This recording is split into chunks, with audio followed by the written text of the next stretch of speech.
అందరికీ నమస్కారం. Competitive exams car YouTube ఛానల్కు స్వాగతం. ఈరోజు మీకు నేను హిందూ పేపర్లోని ఇంపార్టెంట్ ఆర్టికల్స్ని తెలుగులో మీకు నేను ప్రజెంట్ చేయబోతున్నాను for 10th July 2017. So let's start. First headline ఏంటంటే G20 hails India's labour reforms policy and startup policy. So ఇక్కడ ఏంటంటే India labour for reforms startup policy G20 press చేసిందనమాట. అసలు G20 సమ్మిట్ ఈ సంవత్సరంలోనే ఇప్పటి వరకు జరిగిన ఇంపార్టెంట్ సమ్మిట్ ఇదే అండి. చాలా సమ్మిట్స్ జరిగాయి, but the most important summit G20 సమ్మిటే. చాలా సార్లు న్యూస్లో కూడా వచ్చింది. అండ్ ఈ G20 సమ్మిట్లో ఇండియాలో అమలవుతున్న లేబర్ రిఫార్మ్స్ కావచ్చు, బిజినెస్ జరుగుతున్న విధానం అంటే దాని ఇంగ్లీష్లో ఈజ్ ఆఫ్ డూయింగ్ బిజినెస్ అంటారు. సో అది కావచ్చు, అండ్ స్టార్టప్ ఫండింగ్ ఈ విషయం మీద కావచ్చు, ఈ వాటి మీద ఇండియా అమలు చేస్తున్న రిఫార్మ్స్ని వాళ్ళు మెచ్చుకోవడం జరిగింది. వాళ్ళు వాటికి సానుకూలంగా స్పందించడం జరిగిందనమాట. సో ఇక్కడ లేబర్ రిఫార్మ్స్ అనే వర్డ్ మీరు చూస్తే, లేబర్ రిఫార్మ్స్ అంటే ఏంటంటే స్త్రీలకు మెటర్నిటీ లీవ్కి సంబంధించి కానీ, లేదా జిఎస్టీకి సంబంధించి కానీ, లేదా మామూలుగా ట్యాక్సెస్ గురించి కానీ, అండ్ నెక్స్ట్ వర్కర్స్ సెక్యూరిటీ విషయం గురించి కానీ, అండ్ కొన్ని ఆర్గనైజేషన్స్లో ఫీమేల్ పార్టిసిపేషన్ గురించి కానీ. సో ఇలా చాలా ఆర్టికల్స్ చాలా విషయాల్ని కన్సిడర్ చేస్తున్నాం లేబర్ రిఫార్మ్స్ విషయం. సో దీన్ని వాళ్ళు ఒక కన్సిడరేషన్లోకి వాళ్ళు తీసుకోవడం జరిగింది. ఆ తర్వాత స్టార్టప్ పాలసీ విషయం కూడా వాళ్ళు కన్సిడరేషన్లోకి తీసుకోవడం జరిగింది. అండ్ తర్వాత వాళ్ళు ఈ విషయం గురించి మాట్లాడాక in the financial sector ఇక్కడ ఉంది. In financial sector, India is popularizing a number of derivative instruments in exchanges or electronic trading platforms. So electronic trading platformsలో డెరివేటివ్స్ ఇన్స్ట్రుమెంట్స్ని ఇండియా ఎక్కువ యూజ్ చేయడానికి వాటిని ఎక్కువ పాపులరైజ్ చేస్తుందని చెప్పి వాళ్ళు చెప్పారు. సో అది కూడా వాళ్ళు ఎక్కువ ఇష్టపడడానికి కారణమైంది. ఆ తర్వాత వీళ్ళు ఒక ప్లాన్ని ఈ ఇయర్ నుంచి స్టార్ట్ చేయడం జరిగింది. ఆ ప్లాన్ పేరే హాంబర్గ్ యాక్షన్ ప్లాన్. సో ఇక్కడ హాంబర్గ్ యాక్షన్ ప్లాన్ని ఈ ఇయర్ నుంచే అమలు చేస్తున్నారండి. సో హాంబర్గ్ యాక్షన్ ప్లాన్ వాళ్ళే మొత్తం మన ఇండియన్ ప్లాన్స్ని సపోర్ట్ చేశారు. సో ఇక్కడ గుర్తుంచుకోవాల్సిన విషయాలు ఏంటంటే లేబర్ రిఫార్మ్స్, ఆ తర్వాత startup policies and different changes in financial sector. అంటే నెంబర్ 1 వాళ్ళు ఇండియాకి సంబంధించి ఫైనాన్షియల్గా వాళ్ళు అబ్జర్వ్ చేసిన విషయాలు ఏంటి అంటే, నెంబర్ 1 వచ్చి డిమానిటైజేషన్, అండ్ నెంబర్ 2 వచ్చి రీసెంట్గా జరిగిన జిఎస్టీకి సంబంధించి వాళ్ళు ఎక్కువగా అబ్జర్వ్ చేశారు. జిఎస్టీ ఎంటైర్ ఇండియా అంతా ఒకే పాలసీకి సంబంధించి వాళ్ళు ఎక్కువగా అబ్జర్వ్ చేశారు. జిఎస్టీకి సంబంధించి ఒక వీడియో కూడా మేము స్లైడ్స్ చేయడం జరిగింది ఇదే యూట్యూబ్ ఛానల్లోనే. You can watch that too also. And next ఇక్కడ ఇంకొక ఇంపార్టెంట్ విషయం ఉందండి. అదే external commercial borrowings.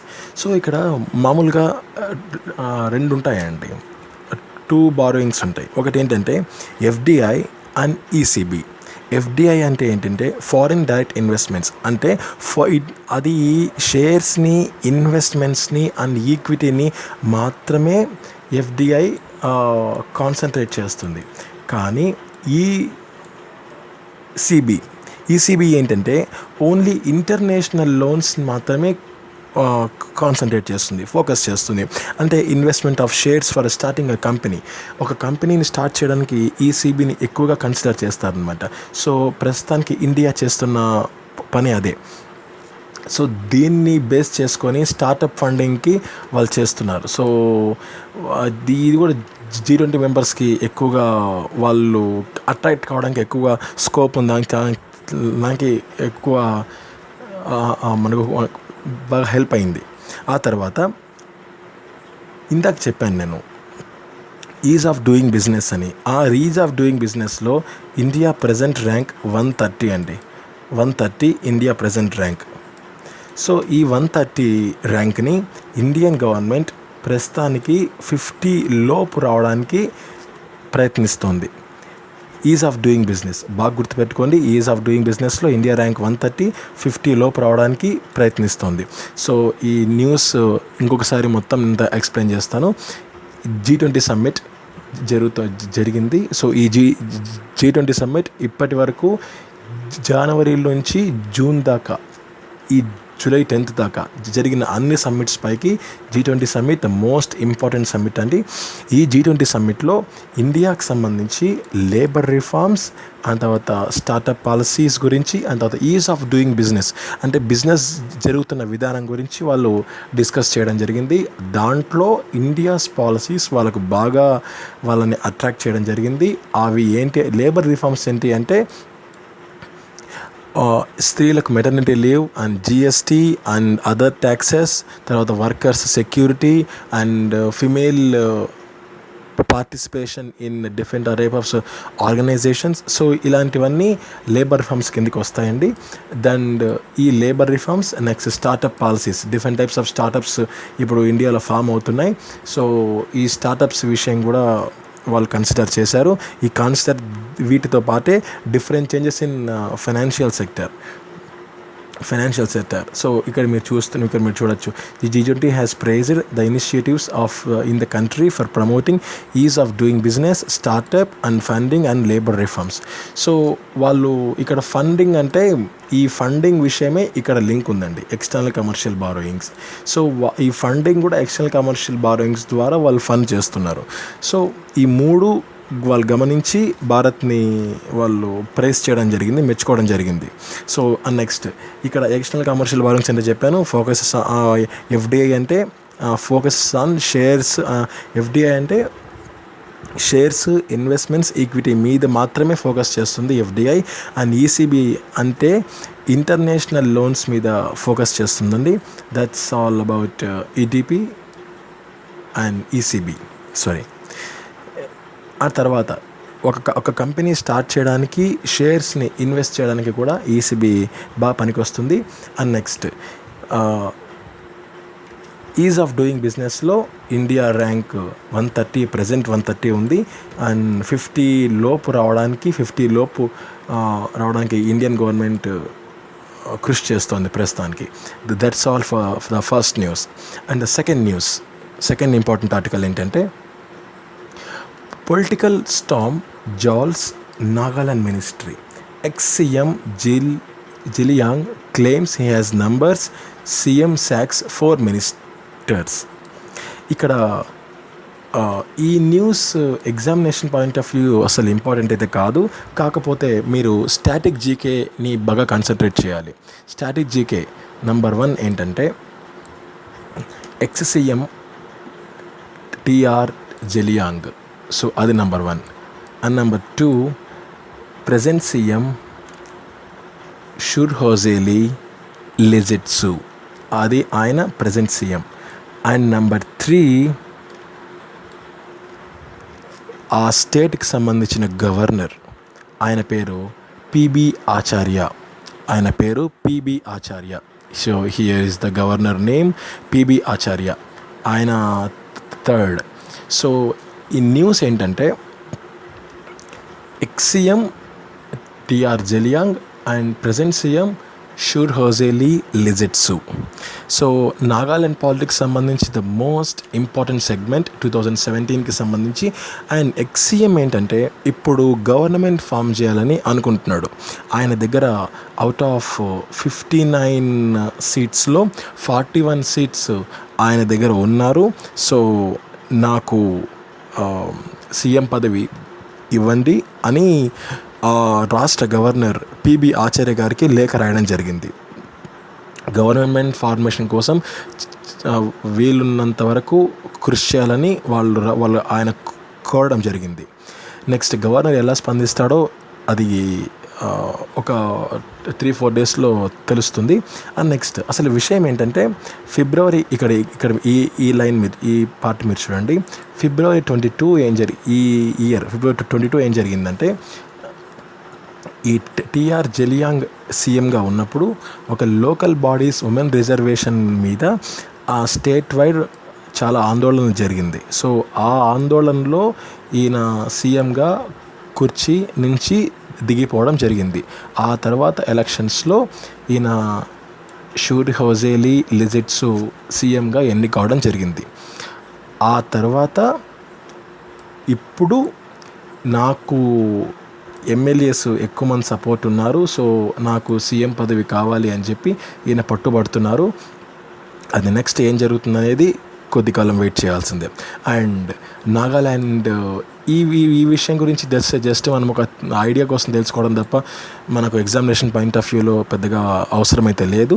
And next నాగాల్యాండ్కి సంబంధించిన పూర్తి ఇన్ఫర్మేషన్ ఇప్పుడు మీకు నేను ఇస్తాను. అండ్ నాగాల్యాండ్ క్యాపిటల్ కోహిమా, బాగా గుర్తుపెట్టుకోండి, నాగాల్యాండ్ క్యాపిటల్ కోహిమా. ఆ తర్వాత ఆ గవర్నర్ ప్రజెంట్ సీఎం పేరు షూర్ హోజేలీ లెజిట్సు సీఎం పేరు. అండ్ నెక్స్ట్ గవర్నర్ పేరు పిబి ఆచార్య. అండ్ నెక్స్ట్ నాగాల్యాండ్లో టోటల్ 17 ట్రైబ్స్ ఉన్నాయండి. The most important festival, the beautiful festival ఉందండి నాగాల్యాండ్లో, దాని పేరే హార్న్బిల్ ఫెస్టివల్.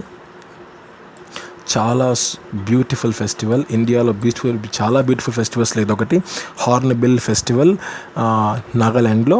ఆ తర్వాత ఇంకా డైరెక్షన్స్ విషయానికి వస్తే నార్త్లో Arunachal Pradesh and some part of Assam, సౌత్లో మణిపూర్ ఉందండి, ఈస్ట్లో బర్మా ఉంది, వెస్ట్లో అస్సాం ఉంది. సో ఎంటైర్ న్యూస్ అంతా నేను మళ్ళీ ఇంకొకసారి రిపీట్ చేయబోతున్నాను, జాగ్రత్తగా వినండి. అండ్ నెక్స్ట్ ఎక్స్సీఎం నాగాల్యాండ్ అసలు మొత్తం హెడ్లైన్ ఏంటంటే political Storm jewels Nagaland ministry, ex-CM Zeliang claims he has numbers CM socks 4 ministries. This is the headline. And next ex-CM పేరు ఏంటంటే టిఆర్ జెలియాంగ్, ప్రజెంట్ సీఎం పేరు ఏంటంటే షూర్ హోజేలీ లెజిట్సు. టోటల్ ఉన్న సీట్స్ ఎన్ని అంటే 59. సో ఇక్కడ ఎక్స్సీఎం ఇప్పుడు తన గవర్నమెంట్ని తిరిగి ఫామ్ చేయాలని ఆయన ఆలోచన. దానికోసమని 41 ఎమ్మెల్యేస్ని ఆయన తన సపోర్టర్స్గా ఎంచుకున్నారు. వాటి మన ఎమ్మెల్యేస్ ఆయనకు సపోర్ట్ చేస్తున్నారు ప్రజెంట్. సో ఈ విషయం అయ్యి గవర్నర్ పిబి ఆచార్య గారికి ఒక లేఖ రాశారు. సో 41 ఎమ్మెల్యేస్ నా దగ్గర ఉన్నారు, సో నాకు గవర్నమెంట్ కట్టబెట్టండి అని ఒక లేఖ ద్వారా ఆయన కోరడం జరిగింది. గవర్నర్ ఎలా స్పందిస్తారో ఒక 3-4 డేస్ మనం వెయిట్ చేయాల్సి ఉంటుంది. అండ్ నెక్స్ట్ అసలు ఈ టిఆర్ జెలియాంగ్ అనే ఆయన తన పీఠం దిగడానికి కారణం ఏంటి అంటే ఫిబ్రవరి 22న స్టేట్ వైడ్ ఆందోళనలు జరిగాయి, నాగాలాండ్ స్టేట్ వైడ్ ఆందోళనలు జరిగాయి. ఆ ఆందోళనలో 33% ఉమెన్ రిజర్వేషన్కి సంబంధించి చాలా ఆందోళనలు జరిగాయి. ఆ విషయమై ఆయన తన కుర్చీ నుంచి కిందికి దిగిపోవడం జరిగింది. సో ఆ తర్వాత సీఎం అయిన వ్యక్తి షూర్ హోజేలీ లెజిట్సు. అండ్ నెక్స్ట్ దీనికి సంబంధించిన మరింత ఇన్ఫర్మేషన్, నాగాల్యాండ్ క్యాపిటల్ కోహిమా, ఇందులో 17 ట్రైబ్స్ ఉన్నాయి. ఆ తర్వాత ఇందులో the beautiful festival hornbill festival. And next ఇందులో నార్త్లో Arunachal Pradesh and the part of Assam. And next సౌత్లో మణిపూర్. అండ్ తర్వాత ఈస్ట్లో బర్మా, వెస్ట్లో Assam. So this is the news. Second important article ఇదేనండి. And next third important article, army in for the long haul in Doklam. ఇక్కడ ఇది ఈ ఎగ్జామినేషన్ పాయింట్ ఆఫ్ వ్యూలో డోకాలాం అనే పదం చాలా చాలా ఇంపార్టెంట్ అండి, దాని గురించి నేను చెప్తాను. And next soldiers pitch tents and a steady line of supplies is being maintained for them. ఇక్కడ important word Doklam. And next long haul అంటే ఏంటి అంటే ఎక్కువ కాలం ఉండటం. లాంగ్ హాల్ ఎక్కువ కాలం ఉండటం. And next army, India China controversies ఉన్నాయి ప్రజెంట్. ఆ కాంట్రవర్సీస్ కారణంగా లేదా ఒక టెన్షన్స్ కారణంగా ఇండియన్ ఆర్మీ వాళ్ళు డోకాలం అనే ప్లాట్యూలో చాలా కాలం పాటు స్టే చేయబోతున్నారు. That's all for the news. ఈ దీనికి న్యూస్ ఇదేనండి. అండ్ నెక్స్ట్ అసలు డోకాలం అంటే ఏంటి? డోకాలం అంటే ఏంటంటే ఇది డోకాలం న్యూస్లో వచ్చింది కాబట్టి ఖచ్చితంగా తెలుసుకోవాలండి. బికాజ్ ఏ ఎగ్జామినేషన్లో అయినా ఒక బిట్ వచ్చే అవకాశం ఉంది. అండ్ నెక్స్ట్ డోకాలం ఏంటంటే గురించి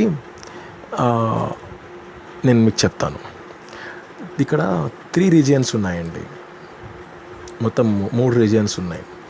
3 రీజియన్స్ ఏవంటే number 1 is India, and number 2 is China, and number 3 is Bhutan. So ICB. So number 1 is India, number 2 is China, number 3 is Bhutan. So ఈ 3 కలిసి ఉన్న ట్రయాంగులర్ జంక్షన్నే డోకాలాం అని పిలుస్తారనమాట. ఇది ప్రజెంట్ చైనా కంట్రోల్లో ఉంటుంది. అండ్ నెక్స్ట్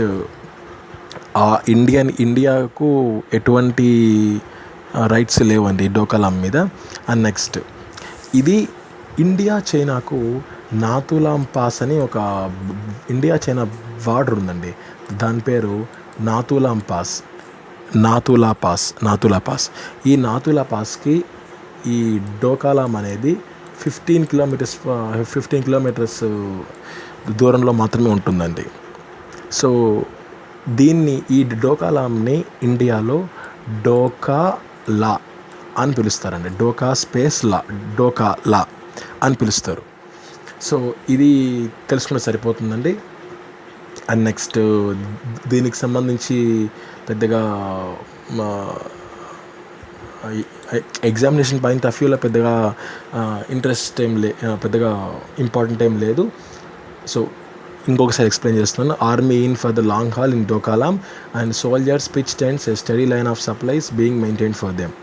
సో ఆర్మీ వాళ్ళు డోకాలాం అనే ఒక ప్లాట్యూలో ఎక్కువ కాలం స్పెండ్ చేయబోతున్నారు. అది ఎందుకు అంటే ఇండియా చైనా కాంట్రవర్సీస్ కారణంగా వాళ్ళు అక్కడ ఆ ప్లేస్లో ఎక్కువ కాలం స్పెండ్ చేయబోతున్నారు. డోకాలాం అంటే ఏం లేదండి, అదొక ప్లాట్యూ, అదొక ప్లేస్. ఆ ప్లేస్ ఇండియా చైనాని సపరేట్ చేసే నాతులా పాస్ అనే ఒక ప్లేస్ ఉంది. ఆ ప్లేస్కి 15 కిలోమీటర్స్ దూరంలో డోకాలాం అనే ఉంది. అది దాని మీద ఇండియాకి అయితే రైట్స్ లేవు. ప్రజెంట్ చైనా చాలా దగ్గరలో ఉంది అది. అండ్ డోకాలాం అంటే 3 రీజియన్స్ ట్రయాంగులర్ జంక్షన్లో ఉంది. ఆ 3 రీజియన్స్ ఏవి అంటే number 1 is India, number 2 is China, number 3 is Bhutan. So this is for the news. And ఈ ఇమేజ్ని కూడా ఒకసారి బాగా చూడండి. ఇది present Indian security establishment in diffusing tension. So that's all for the news. And the fourth news, ombudsman can't handle note in ban planes. First ఒకటి చెప్పాలండి. మీరు ఒక బ్యాంక్కి వెళ్తే నెంబర్ 1, నెంబర్ 2. నెంబర్ 1 ఏంటంటే ఏదైనా మంచి ఎక్స్పీరియన్స్ ఉంటుంది లేదా చెడ్డ ఎక్స్పీరియన్స్ ఉంటుంది. మంచి ఎక్స్పీరియన్స్ ఉంటే ఓకే, ఎటువంటి సమస్య లేదు, వెరీ గుడ్. ఒకవేళ చెడ్డ ఎక్స్పీరియన్స్ వచ్చింది అంటే సంథింగ్ మీకు ఏదైనా వర్క్ అవ్వలేదు, ఏదైనా మీకు సంబంధించిన సాటిస్ఫాక్టరీగా లేరు మీరు ఆ బ్యాంకుకి సంబంధించి, అప్పుడు మీకు అగైన్ 2 ఆప్షన్స్ వస్తాయి. ఒకటి, ఇన్సైడ్ బ్యాంక్ మీరు కంప్లైంట్ చేయొచ్చు, అవుట్ సైడ్ బ్యాంక్ మీరు కంప్లైంట్ చేయొచ్చు. ఇన్సైడ్ బ్యాంక్ మీరు కంప్లైంట్ చేయాలి అంటే మేనేజర్ని కలవాలి, బ్యాంక్ మేనేజర్ని. అవుట్ సైడ్ బ్యాంక్ని కలవాలి అంటే అప్పుడు మీకు హెల్ప్ అయ్యే పర్సన్ అంబుడ్స్మెన్. సో అంబుడ్స్మెన్ అంటే దానికి మీనింగ్ అదేనండి. అంబుడ్స్మెన్ కంప్లైంట్ చేయాల్సి వస్తే, అవుట్ సైడ్ బ్యాంక్ మీరు కంప్లైంట్ ఒక వేరే వ్యక్తి కంప్లైంట్ చేయాల్సి వస్తే ఫస్ట్ మీరు ఇక్కడ మీకు సాటిస్ఫాక్టరీగా లేకపోతే ఫస్ట్ బ్యాంక్ మేనేజర్కి వెళ్ళి కంప్లైంట్ ఇవ్వాలి. ఆయన కొన్ని రోజుల లోపల మీకు ఎటువంటి రిప్లై ఇవ్వకపోతే అప్పుడు మీరు వెళ్ళి అంబుడ్స్మెన్ని కలవచ్చు. ఇలా కాకుండా ఇండియన్స్కి చాలామందికి కంప్లైంట్ చేయడం అంటే చాలా ఇష్టం అండి. సో మీరు ప్రతిదానికి వెళ్ళి అంబుడ్స్మెన్ని వెళ్ళి కలిస్తే వాళ్ళు రిప్లై ఇవ్వరు. అందుకే reserve bank of India 27 grounds పెట్టిందండి. ఈ 27 గ్రౌండ్స్లో మాత్రమే మీ ప్రాబ్లం 27 సిచ్యువేషన్స్లో ఉంటేనే అంబుడ్స్మెన్ని వెళ్ళి కలవాలి. అప్పుడే ఆయన మీకు ఎటువంటి ఏదైనా హెల్ప్ చేయగలరు. మిగిలిన వాటికి వెళ్తే ఆయన నుంచి ఎటువంటి రెస్పాన్స్ మీకు ఉండదు. ఇప్పుడు నోట్ బ్యాన్కి సంబంధించిన ఇష్యూ ఒక పెద్ద ట్రెండింగ్ ఇష్యూ ఇది. దీనికి సంబంధించిన చాలామంది కంప్లైంట్ చేస్తుంటే దానికి సంబంధించిన న్యూసే ఇది. ఆయన నోట్ బ్యాన్కి సంబంధించి 500, 1000 నోట్స్కి సంబంధించి కానీ, విత్డ్రాయల్, ఎక్స్చేంజ్, ఓల్డ్ నోట్స్ సంబంధించి కానీ, డిమానిటేషన్కి విషయానికి సంబంధించి కానీ అంబుడ్స్మెన్ ఎటువంటి బాధ్యత తీసుకోడు. Ombudsmen can't handle note ban plains అని చెప్పి రిజర్వ్ బ్యాంక్ ఆఫ్ ఇండియా చెప్పింది. Reserve bank of India it's a great step అండి. ఇది అంబుడ్స్మెన్కి ఎటువంటి సంబంధం లేదు. సో మీరు బ్యాంకు వాళ్ళతోనే మీరు మాట్లాడుకోవాల్సి ఉంటుందని చెప్పారు. సో ఇది బాగా గుర్తుపెట్టుకోండి. మళ్ళీ చెప్తున్నాను, మీరు ఒక బ్యాంక్ వెళ్తున్నారు. మీరు ఒక బ్యాంక్ వెళ్తే మీకు గుడ్ ఎక్స్పీరియన్స్ ఉంటుంది, ఇలా బ్యాడ్ ఎక్స్పీరియన్స్ ఉంటుంది. గుడ్ ఎక్స్పీరియన్స్ ఉంటే ఇట్స్ ఆల్వేస్ హ్యాపీ, అందరు కోరుకునేది అదే. అండ్ నెక్స్ట్ బ్యాడ్ ఎక్స్పీరియన్స్ ఉంటే 2 ఆప్షన్స్ వస్తాయి. అప్పుడు ఏంటంటే మీరు బ్యాంక్ మేనేజర్ని కలవాలి లేదా అంబుడ్స్మెన్ని కలవాలి. బ్యాంక్ మేనేజర్ ఇంటర్నల్గా, అంబుడ్స్మెన్ ఎక్స్టర్నల్గా. బ్యాంక్ మేనేజర్ వల్ల ఫస్ట్ బ్యాంక్ మేనేజర్కి కంప్లైంట్ ఇవ్వాలి. బ్యాంక్ మేనేజర్ వల్ల కాకపోతే అప్పుడు మీరు అంబుడ్స్మెన్ వెళ్ళి కలవాలి. ఇతని పేరే అంబుడ్స్మెన్. ఇతనుకి వెళ్ళి ఇష్టం వచ్చినట్లు చాలా కంప్లైంట్స్ ఇవ్వడానికి కుదరదు. ఈ reserve bank of India just 27 grounds form చేసి పెట్టింది. ఆ 27 గ్రౌండ్స్లోనే అంబుడ్స్మెన్కి వెళ్ళి కంప్లైంట్ ఇవ్వచ్చు మనం. ఆ 27 గ్రౌండ్స్లో మీ కంప్లైంట్ ఉంటే యూ కెన్ కంప్లైంట్ లేకపోతే జస్ట్ మనము బ్యాంక్ అథారిటీస్ వర్క్ మాత్రమే మనం స్టాప్ అవ్వాల్సి ఉంటుంది. So that's all for this news. So ఈ న్యూస్కి సంబంధించి ఇదే అండి. అండ్ నెక్స్ట్ స్లైడ్ వెళ్తున్నాం. నెక్స్ట్ ఇంపార్టెంట్ న్యూస్ ఏంటంటే MRP other details must for items sold online. ఇక్కడ 3 ఇంపార్టెంట్ లైన్స్ గుర్తుపెట్టుకోవాలండి. ఫస్ట్ ఏంటంటే గవర్నమెంట్ ఎంఆర్పి మీద ఈ మధ్య కాన్సన్ట్రేట్ చేస్తుందండి. ఎంఆర్పి అంటే ఏంటంటే maximum retail price. So maximum retail price మీద ఇండియన్ గవర్నమెంట్ కాన్సన్ట్రేషన్ చేస్తుంది. అండ్ నెక్స్ట్ జనవరి 2018 నుంచి cinema hall, airport, bus stand, railway station, any shop, any place in India ఏదైనా సరే ప్రోడక్ట్ని ఎంఆర్పికే అమ్మాలి అని, దానికి మించి అమ్మడానికి వీలు లేదు ఎవరైనా సరే అని ఒక రూల్ని పాస్ చేయబోతుందండి. అండ్ ఎవరైనా సరే. అండ్ నెక్స్ట్ అదర్ డీటెయిల్స్ ఏదైనా ఉంటే అది ఆన్లైన్కి సంబంధించి మస్ట్గా సబ్మిట్ చేయాలి అని ఒక రూల్ని పాస్ చేసిందండి. అదే ఈ న్యూస్. అండ్ నెక్స్ట్ ఇది కూడా ఈ కామర్స్ ఫర్మ్స్కి అండి, ఆన్లైన్ కన్జ్యూమర్స్ని ప్రొటెక్ట్ చేయడానికి సెంటర్ మ్యాండేటరీ చేసిందండి ఈ కామర్స్ ఫర్మ్స్కి. అంటే ఈబే, ఫ్లిప్కార్ట్, స్నాప్డీల్ లాంటివి అన్నమాట. సో ఇలాంటి ఫర్మ్స్కి ఒక నోటీస్ లాగా ఒక ఇష్యూ చేసింది, అఫీషియల్ నోటీస్ ఇష్యూ చేసింది.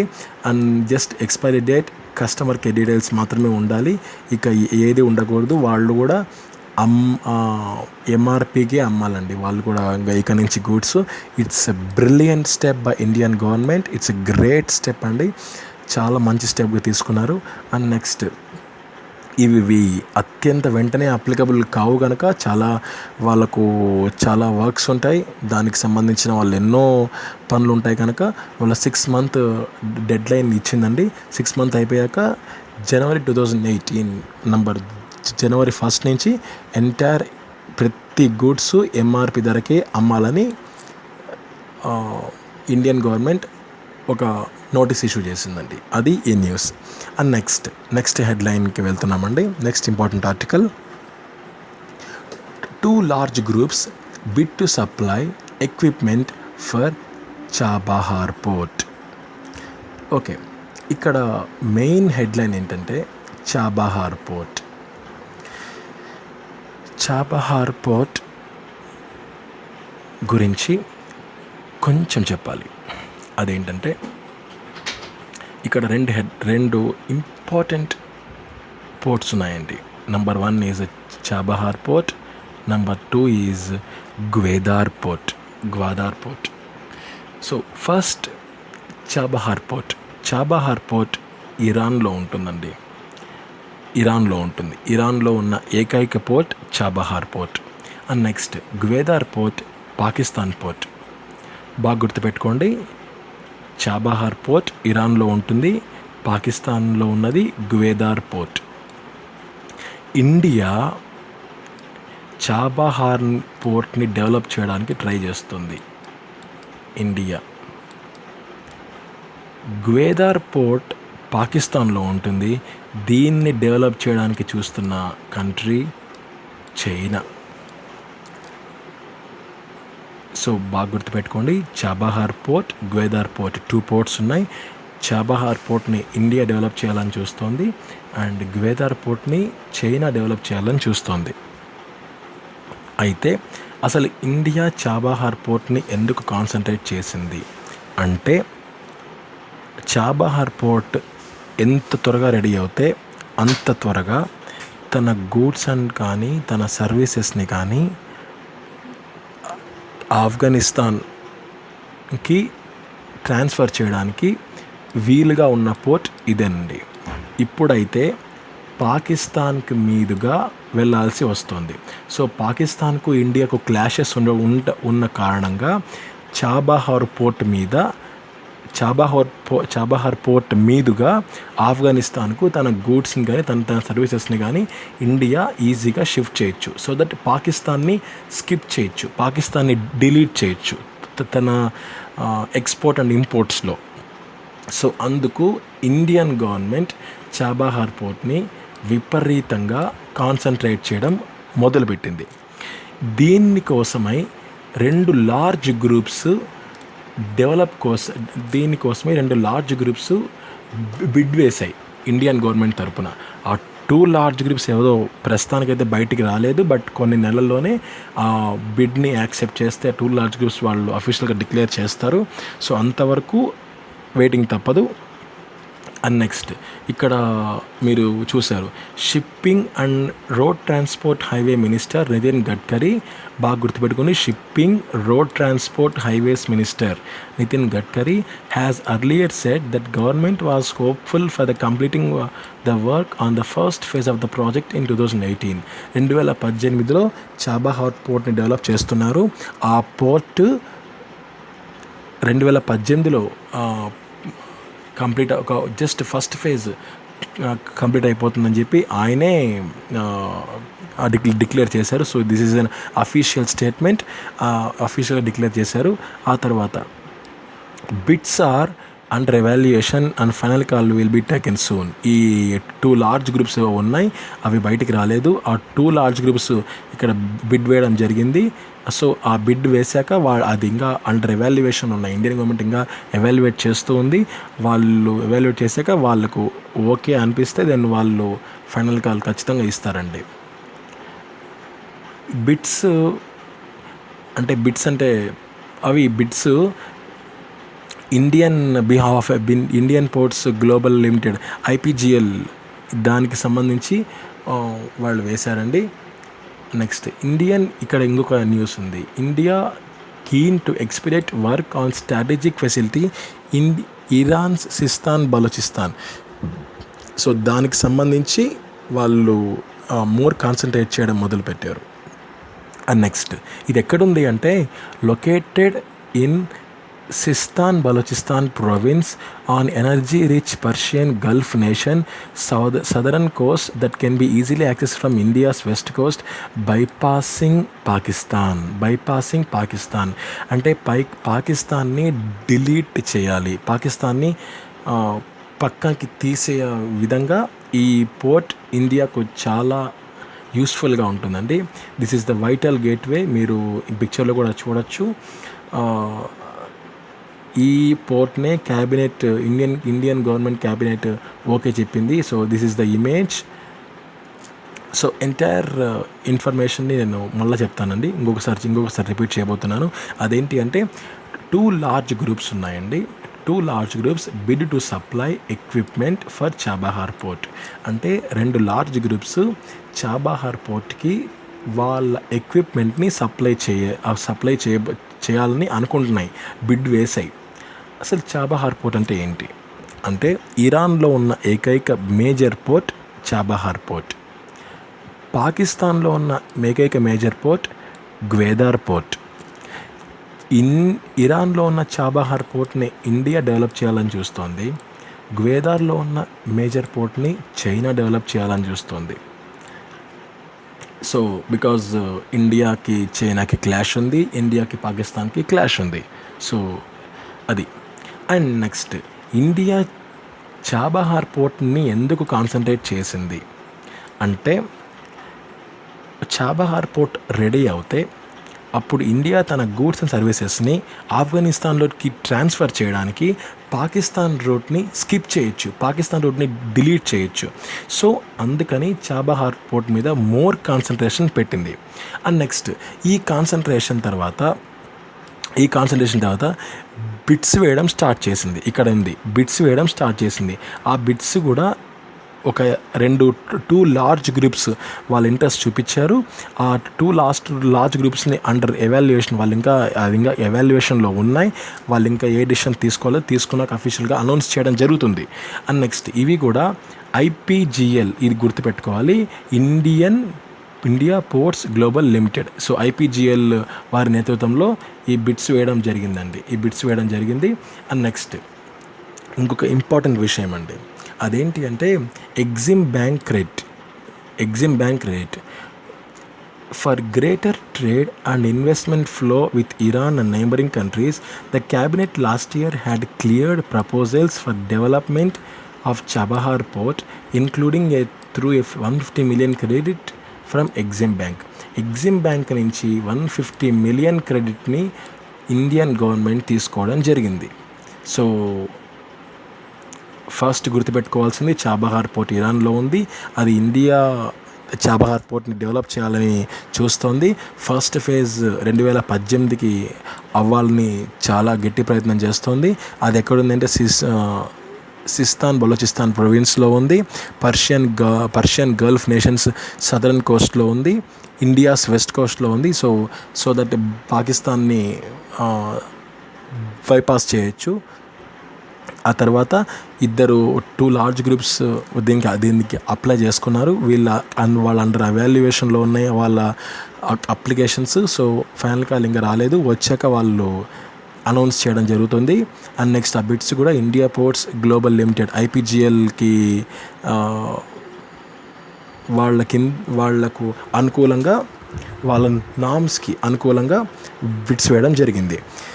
So this is the news అండి.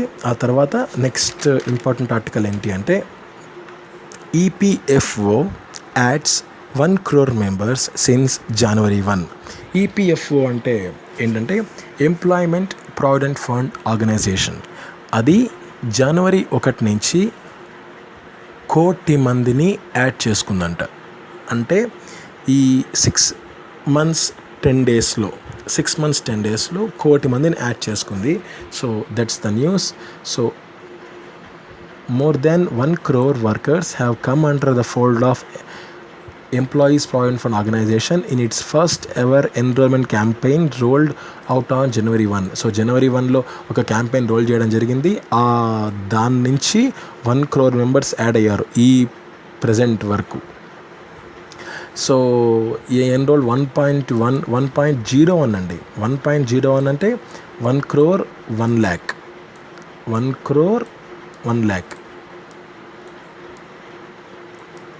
సో 1.0 అంటే 1 crore 1 lakh వర్కర్స్ వాళ్ళు యాడ్ చేయడం జరిగింది టిల్ June 30. అంటే జూలై 10 days లెక్కలో లేవు, జస్ట్ June 30 వరకు 1 crore మెంబర్స్ యాడ్ చేయడం జరిగింది. And this is the normal news. And central provident fund commissioner VP Joy, ఇది బాగా గుర్తుపెట్టుకోవాలి. సో న్యూస్ని ఇంకొకసారి చెప్తున్నాను. EPFO ads 1 crore members since January 1. So January 1 నుంచి ఈ 6 monthsలో, ఎంటైర్ 6 monthsలో 1 crore 1 lakh మెంబర్స్ని అది యాడ్ చేసుకోవడం జరిగింది.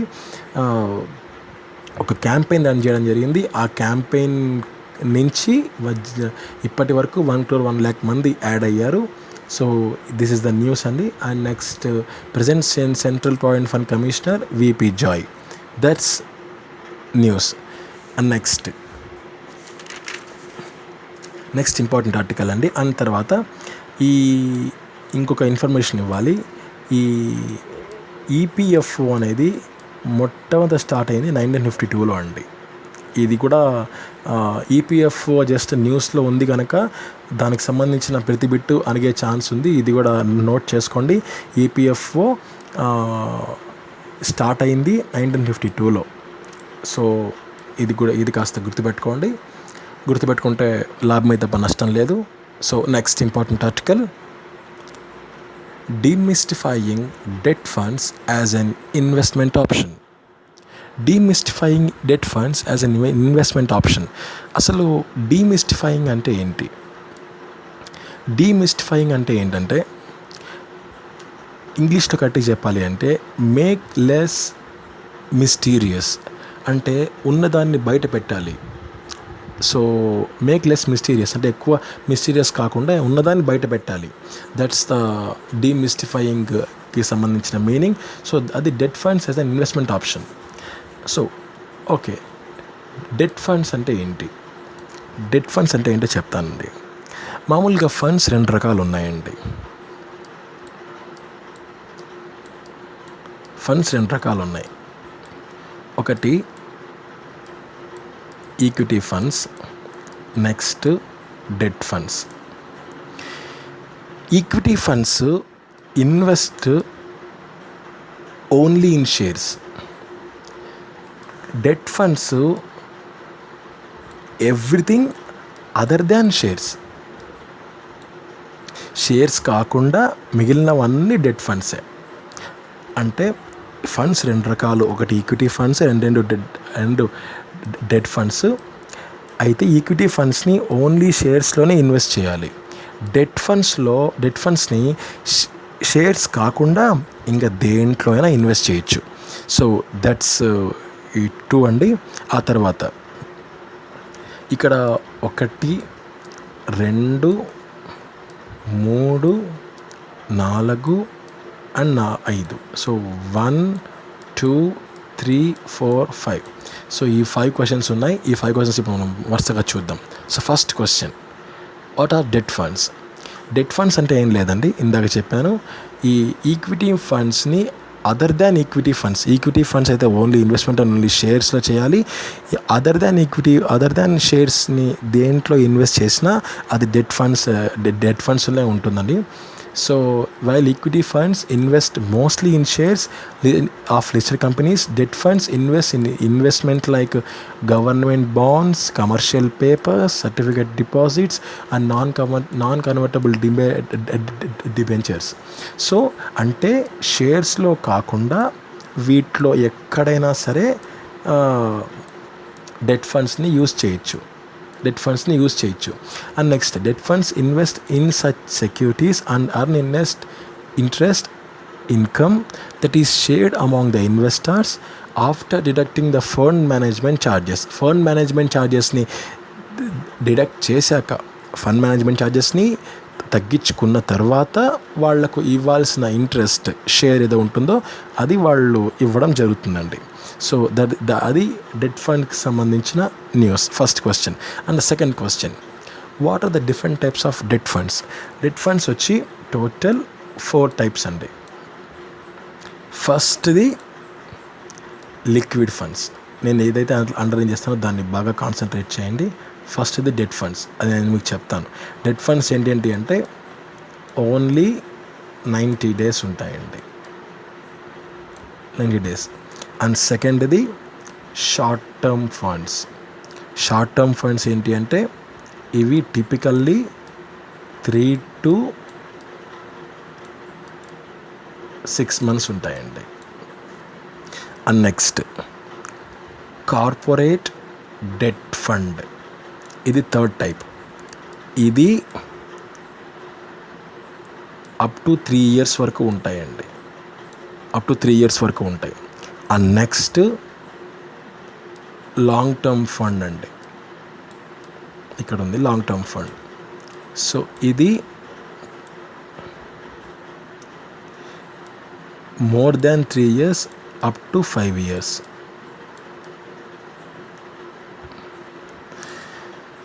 So there are 4 types of funds.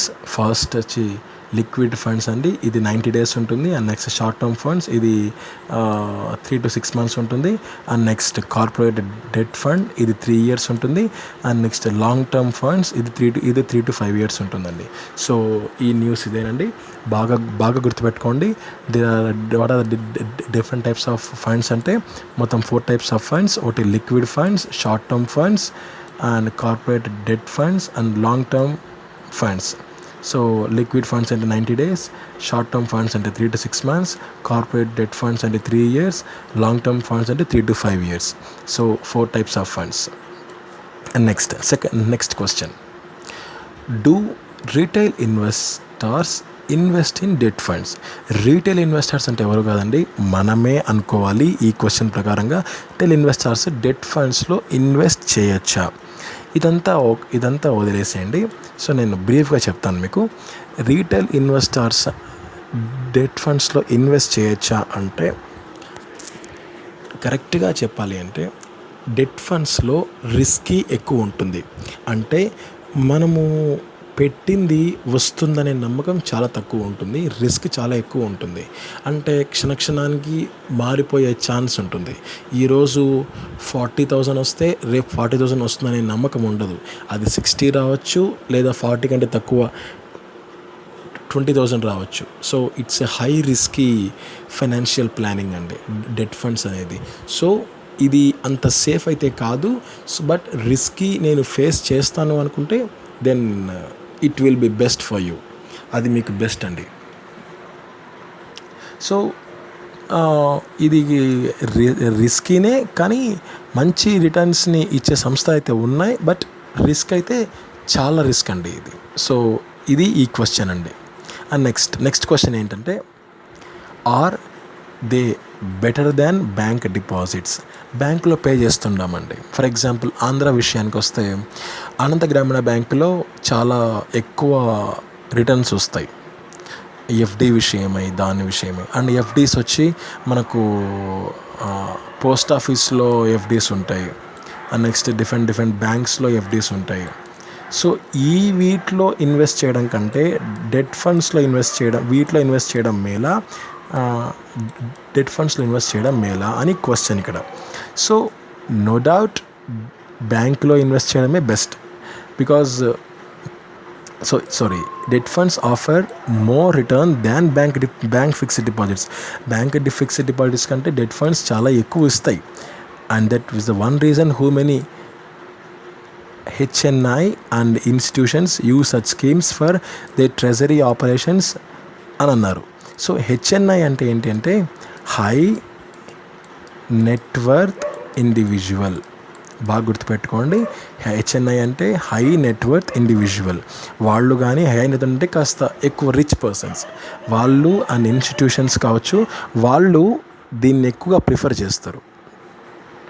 అయితే while debt schemes offer comparatively higher returns, risk is also higher compared to the safe FDs.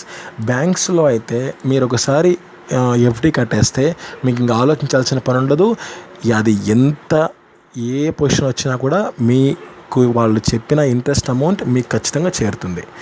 అది pure safe, complete safe. కానీ debt అలా కాదండి. దీనికన్నా ఎక్కువ అమౌంట్ రావచ్చు, దీనికి 2 3 రావచ్చు, కానీ హై రిస్కీ, చాలా చాలా రిస్కీ. సో ఇలాంటి వాళ్ళు ఎందుకు కాన్సన్ట్రేట్ చేస్తారంటే వాళ్ళకు ఒక చోట పోయినా ఇంకొక చోట వాళ్ళు గెయిన్ చేసుకునే వాళ్ళకు ఆపర్చునిటీస్ ఎక్కువ ఉంటాయి. సో అందుకు వాళ్ళు ఎక్కువ దీన్ని ప్రిఫర్ చేస్తారనమాట. So better then bank deposits అంటే మీరు చెప్పాను, రిస్క్ కనుక మీరు ప్రిఫర్ చేసే విధంగా అయితే డెట్ ఫండ్స్ ఆర్ మీకు చాలా యూస్ఫుల్ అవుతాయి. లేదు సేఫ్ జోన్లో ఉండాలనుకుంటే మాత్రం bank deposits are so good. Bank deposits చాలా మీకు సేఫ్గా ఉంటాయి. సో అదండి. Next, what about tax liability? Tax liability విషయానికి వస్తే, ఈ ట్యాక్స్ లయబిలిటీ విషయానికి వస్తే ఇది క్యాపిటల్ గెయిన్స్కి కిందికి వస్తుందండి. క్యాపిటల్ గెయిన్స్ ఏంటి అంటే, మీరు ఏదైనా ఒక గవర్నమెంట్ అఫీషియల్కి సంబంధించిన గవర్నమెంట్ ఎంప్లాయీస్ మామూలుగా ట్యాక్స్ పే చేస్తుంటారు గవర్నమెంట్కి. సో వాళ్ళ ట్యాక్స్ స్లిప్ మీరు తీసుకుంటే క్యాపిటల్ గెయిన్స్ అనే ఒక ఇన్కమ్ ఫ్రమ్ క్యాపిటల్ గెయిన్స్ అనే ఒకటి ఉంటుంది. సో దాంట్లో ఇది ఇంక్లూడ్ అవుతుందన్నమాట. డెట్ ఫండ్స్ ఒకవేళ మీరు తీసుకుంటే ఉంటుంది. సో ఇది ఖచ్చితంగా ట్యాక్సబుల్లే అండి. ఇది ఈ securities sold with in 3 years కనుక లోపలే ఉంటే ఖచ్చితంగా ఇది ట్యాక్సబుల్లే వస్తుంది. అయితే ఇది షార్ట్ టర్మ్ గెయిన్సా లాంగ్ టర్మ్ గెయిన్సా అనేది అది మళ్ళీ డిసైడ్ అవుతుంది. అండ్ నెక్స్ట్ ఇక్కడ ఇండెక్సేషన్ అని ఒకటి ఉంటుందండి.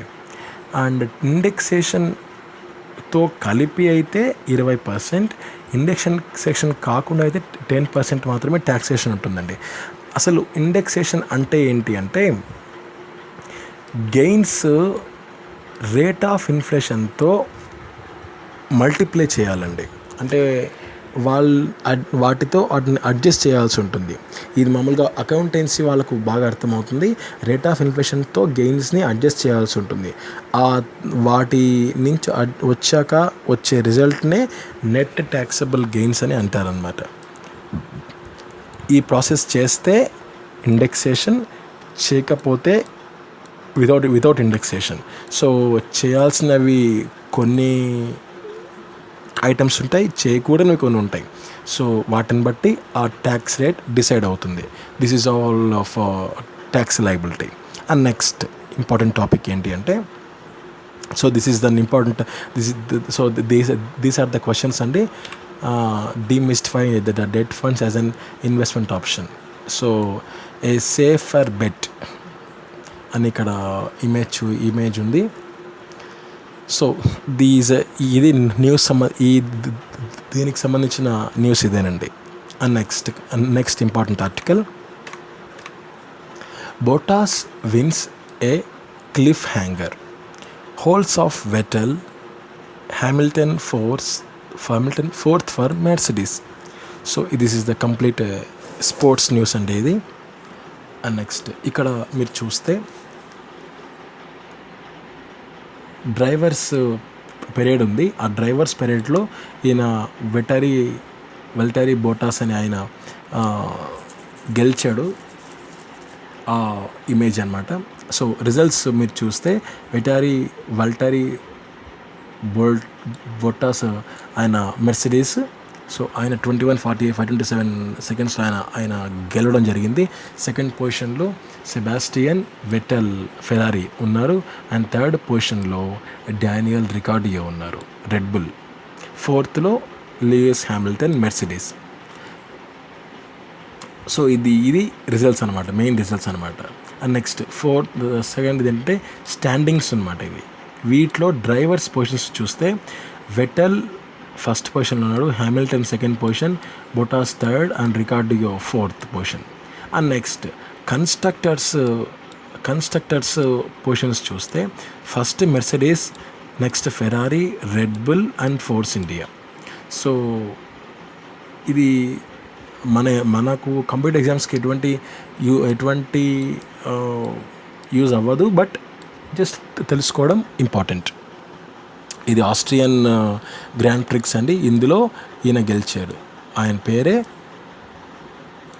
వాల్టెరీ బొటాస్. సో ఆయన గెలవడం జరిగింది. ఫస్ట్ ప్లేస్లో ఆయన, సెకండ్ ప్లేస్లో సెబాస్టియన్ వెటల్, అండ్ థర్డ్ ప్లేస్లో డానియల్ రికార్డియో, ఫోర్త్ ప్లేస్లో లూయిస్ హ్యామిల్టన్. సో స్టాండింగ్స్లో ఫస్ట్ది Vettel, second Hamilton, third Bottas, fourth Ricciardo. And next కన్స్ట్రక్టర్స్లో first Mercedes, second Ferrari, third Red Bull, fourth Force India. So ఇది Austrian Grand Prix అండి.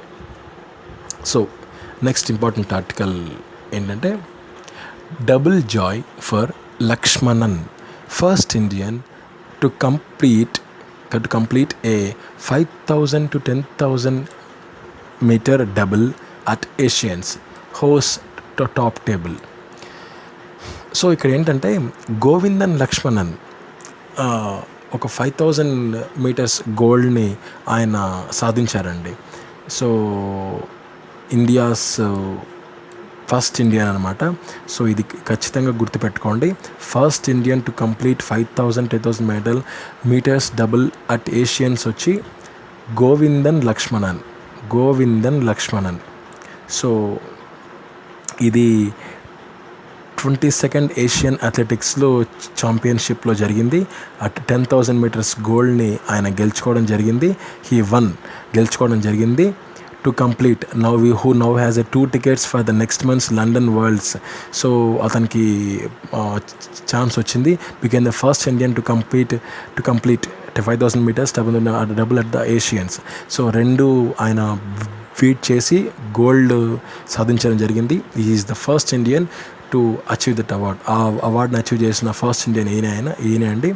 So ఇది ఖచ్చితంగా గుర్తుపెట్టుకోవాల్సిన వ్యక్తి. So this is the important news Indian స్పోర్ట్స్కి సంబంధించి. And next important article ఏంటంటే, బుక్స్ బాగా చదివే వారికి బాగా తెలిసిన ఒక పదం ఏంటి అంటే సెల్ఫ్ హెల్ప్. ఈ సెల్ఫ్ హెల్ప్ అంటే ఏంటంటే, కొంతమంది ట్రబుల్స్లో ఉంటారు, అంటే బుక్స్ చదివేవాళ్ళు నేను చెప్పడం. ఇంకొంతమంది డిప్రెషన్లో ఉంటారు. ఇంకొంతమంది ఆలోచన విధానం చాలా లోలో ఉంటుంది. అంటే వాళ్ళు ఏదో వేరే వాళ్ళ ఆలోచనలన్నీ మైండ్లోకి వస్తూ ఉంటాయి. అంటే ఏవైతే వాళ్ళకు పనికొచ్చేవి కావో ఆ ఆలోచనలు వస్తుంటాయి.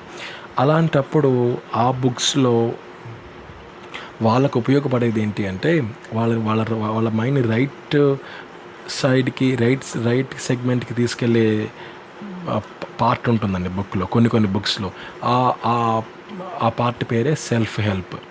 సో ఇది అన్ని బుక్స్లో ఉండదు, కొన్ని బుక్స్లో ఉంటుంది. ఆ కొన్ని బుక్స్లో అయితే రాబిన్ శర్మ ఇండియాలో చాలా ఫేమస్ ఆథర్, ఆయన బుక్స్లో ఖచ్చితంగా సెల్ఫ్ హెల్ప్ ఉంటుంది. అండ్ నెక్స్ట్ అలా సెల్ఫ్ హెల్ప్ చేసిన అతి కొద్ది మంది గొప్ప ఆథర్స్లో డాక్టర్ స్పెన్సర్ అనే ఆయన ఒకరు. ఆయన ఇక లేరు. So that's the news. Self help best seller. ఆయన సెల్ఫ్ హెల్ప్ చాలా బెస్ట్గా రాశారు ఆయన బుక్స్లో. సో ఆయన ఇక లేరండి. ఆయన రాసిన book who moved my cheese sold 25 million copies, అంటే 25 లక్షల కాపీలు అమ్ముడుపోవడం జరిగింది. And became a business phenomenon. చాలా పెద్ద బిజినెస్ మ్యాన్గా ఆయన ఎదిగారు.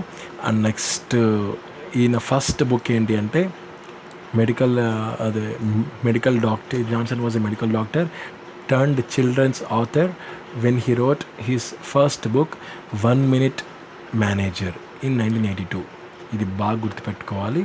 1 Minute Manager in 1992 with co-author Ken Blanchard. So బాగా గుర్తుపెట్టుకోండి. సెల్ఫ్ హెల్ప్ అంటే కొద్ది బుక్స్లో ఉంటుంది. అది మన మైండ్ రిలాక్సేషన్ కోసం ఒక ఇన్స్పిరేషన్గా ఏదో సంథింగ్ ఉంటుంది. అది సెల్ఫ్ హెల్ప్ ఉంటుంది. దాన్ని యూస్ చేసిన అతి కొద్ది మంది గొప్ప లెజెండరీ ఆథర్స్లో డాక్టర్ స్పెన్సర్ ఒకరు. స్పెన్సర్ జాన్సన్, ఆయన పూర్తి పేరు స్పెన్సర్ జాన్సన్ ఒకరు. ఆయన ఇక లేరు. ఆయన రాసిన 2 బుక్స్ ఉన్నాయి. నెంబర్ 1 ఏంటంటే who moved my cheese, and second book ఏంటంటే ద 1 Minute Manager. అది 1982లో అయింది. సో ఇది 25 million కాపీస్ రిలీజ్ కావడంతో ఆయన ఒక బిజినెస్ మ్యాన్గా ఒక స్టార్ట్ అయ్యాడు తన లైఫ్లో. నెక్స్ట్ ఇందులో ఇంపార్టెంట్ న్యూస్ అయితే ఇదే అండి. నెక్స్ట్ ఇంపార్టెంట్ ఆర్టికల్ ఏంటంటే, ఇది హ్యారీ పాటర్ బుక్ ఎవరైతే చదువుంటారో వారికి ఈ వార్త చాలా ఇంట్రెస్టింగ్గా ఉంటుందండి. అంటే ఎందుకంటే ఆ బుక్లో ఒక క్యారెక్టర్ ఉందండి. ఆ క్యారెక్టర్ ఏంటంటే ఇక్కడ ఉంది, అరాగోగ్ అని. అరాగోగ్ అనేది హ్యారీ పాటర్ బుక్లో ఒక క్యారెక్టర్. హ్యారీ పాటర్ బుక్లో క్యారెక్టర్ పేరు. ఆ క్యారెక్టర్ని ఈ వింత జంతువు వింత స్పీషీస్ స్పైడర్ ఇది ఒకటి సైంటిస్ట్ కనుగొన్నారు ఒక ప్రాంతంలో. అయితే ఈ న్యూగా కనుక్కున్న స్పీషీస్ పేరు ఏమని పెట్టాలి అనే ఆలోచనలో ఉన్నప్పుడు వాళ్లకు ఆలోచన వచ్చిన పదం అరాగోగ్.